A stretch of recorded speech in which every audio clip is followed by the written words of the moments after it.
নমস্কার বন্ধুরা, আজকে আমি এসেছি কালীঘাটে। তো কালীঘাটে এসে প্রথমেই আমি বলি, আমি কিন্তু একদম চিনতে পারছি না। এত সুন্দরভাবে কালীঘাটটা তৈরি করা হয়েছে, মানে এখন কেউ আসলে চিনতেই পারবে না যে আগে কী ছিল আর এখন কী ছিল। ভীষণ পরিষ্কার পরিচ্ছন্ন, ভীষণ ভালো লাগবে।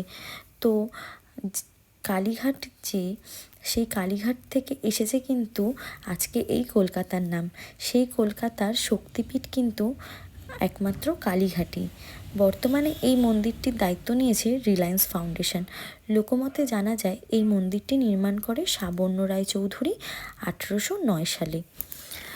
কলকাতার গঙ্গার তীরে সতীর ডান পায়ের কনিষ্ঠ আঙুল পড়ায় এখানে কালী মূর্তি ও নকুলেশ্বর নামে মহাদেবের কিন্তু আবির্ভাব হয়।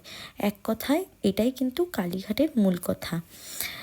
ইতিবৃত্ত গ্রন্থটি প্রাণকৃষ্ণ দত্তের লেখা কালী